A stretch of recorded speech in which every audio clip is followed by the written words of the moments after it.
I say hey to all of you, this is Jeremy.21 and this video is going to be my first 30 impression of The World Ends With You, the one on the Nintendo Switch. This is not going to be a review because I've already played the DS version, and even then my opinion would be so biased. I would be like 10 out of 10, best game ever, must buy, go out there, smash the like button! Go out there and spend those $50. Who gives a care if you need that $50 for something else? Spend it all! And may as well spend $20 on the Switch online, cause you know you're being supportive for servers that hardly even works, that are nothing but a waste of money at this point. You get the gist of it. Now then, as for my first impression, I was extremely hyped up for it, despite the fact it was 50 bucks. I was like, shove out credit card, pay for that thing.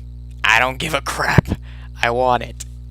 And it honestly didn't disappoint. The graphics were improved, and they improved the sight when you're using it. The fire actually looks like fire, not like the DS cartoon looking fire per se. And in any case, the combat system. It's not a make it or break it moment, but it is in a sense. The combat system, they kept the touchscreen mechanic like in the DS version, where you just using a stylus or your own finger slide it across the screen or tap on it, and you would actually NECA would actually follow the command based on what pin functions with that gesture. The one thing that really raises an eyebrow is the new way when you're actually using an HDMI cable, or in this case like a monitor or a large TV screen, is you're actually using the joystick.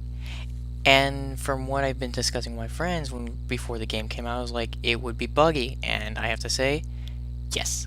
Yes, it was. It wasn't 100% buggy, because I would blame myself when I first played. I had no idea what to do with it. I had a bad impression about it, thinking I would never be able to play the game and record it. But then I realized something, that it functions just like a stylus, where the stylus has to be touching the screen and moving in order to work. The same thing has to work with the Joy-Con. You have to press the button as if it's touching the screen, move it, and then as soon as you're done, you let go of the button like a stylus. It sounds stupid at first, but it kind of works as soon as you get the hang of it.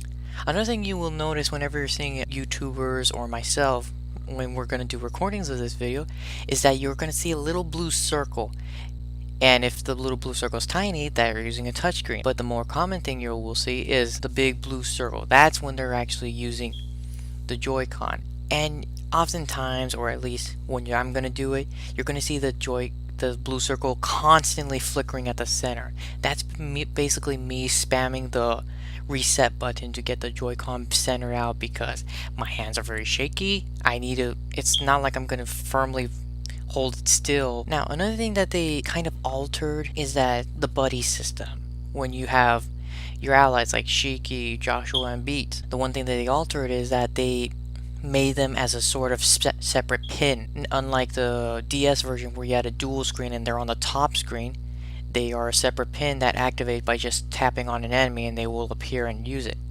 And to be honest, that was slightly disappointing for me. It isn't bad, it makes it more easier to use, to be honest, but I was so excited to think, like, you know what, maybe in this game we can actually use the directional button and see on screen the character so that we can actually multitask in a sense. But they just left that part out and just make it a separate pin. Although, to be fair, I really enjoy the fact that it's local co-op, and that by actually having a two-player in the same room as you, they actually have their own set of combos, aka their own set of pins to use in combat. And it was actually kind of fun when I played with my brother, despite the fact that he had no idea what he was even doing. I kind of forced him to it. So you can actually do co-op by having a second player, or you can do a cheating sort of way and use the doggy grip, slide both joysticks on, and just spam, just sort of shake it around and spam it. In this video, I didn't do such a well job because I was kind of rushed, and my Switch wasn't level, so it was always shaking, and the Joy-Cons would always point in different directions.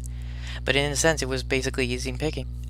And in any case, it's still the same World Ends With You as I've loved and played in the DS version. So yeah, that's my impression. I hope you enjoyed. And what's my outro again? I haven't done this in so long. Oh yeah, here we are. Leave a like, comment, subscribe, anything like that. And this is Jeremy.21 logging out. Bye.